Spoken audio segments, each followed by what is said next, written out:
Peux-tu comprendre cette histoire? Reste jusqu'à la fin pour te tester.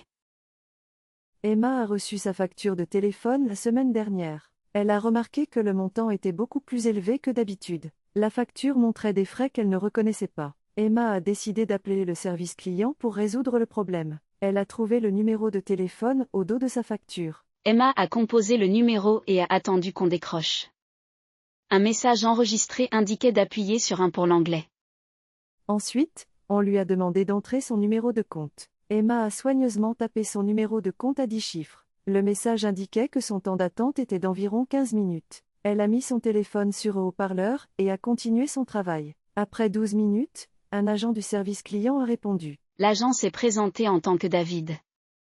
Il a demandé comment il pouvait l'aider aujourd'hui. Emma a expliqué que sa facture était trop élevée ce mois-ci. Elle lui a dit qu'il y avait des frais qu'elle ne comprenait pas. David a demandé son nom complet et son adresse pour vérifier son compte. Emma lui a donné toutes les informations dont il avait besoin. David a dit qu'il allait examiner son compte tout de suite. Il l'a mise en attente pendant quelques minutes. Emma pouvait entendre une musique douce pendant qu'elle attendait. David est revenu en ligne et s'est excusé pour l'attente. Il a expliqué qu'il avait trouvé les frais supplémentaires sur sa facture. Il y avait des frais pour des appels internationaux qu'Emma n'avait jamais passés. David a dit que cela pouvait être une erreur de facturation de leur part. Il lui a dit qu'il allait supprimer les frais immédiatement. Emma s'est sentie soulagée d'entendre cette bonne nouvelle. Elle a demandé si elle allait recevoir une nouvelle facture. David a expliqué que la correction apparaîtrait sur sa prochaine facture. Il lui a également offert une petite réduction pour le désagrément. Emma l'a remercié d'avoir été si serviable.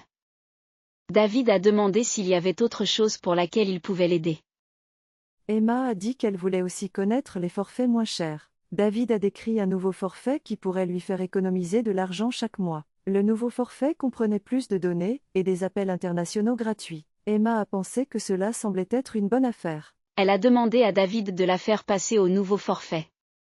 David a traité le changement et a confirmé son nouveau tarif mensuel. Il a dit que le nouveau forfait commencerait à partir du prochain cycle de facturation. Emma a noté tous les détails importants dans son carnet. David lui a donné un numéro de confirmation pour les changements. Il lui a rappelé de le conserver pour ses dossiers. Emma a remercié David encore une fois pour toute son aide. David lui a souhaité une bonne journée et a mis fin à l'appel. Emma était heureuse que son problème ait été résolu si facilement.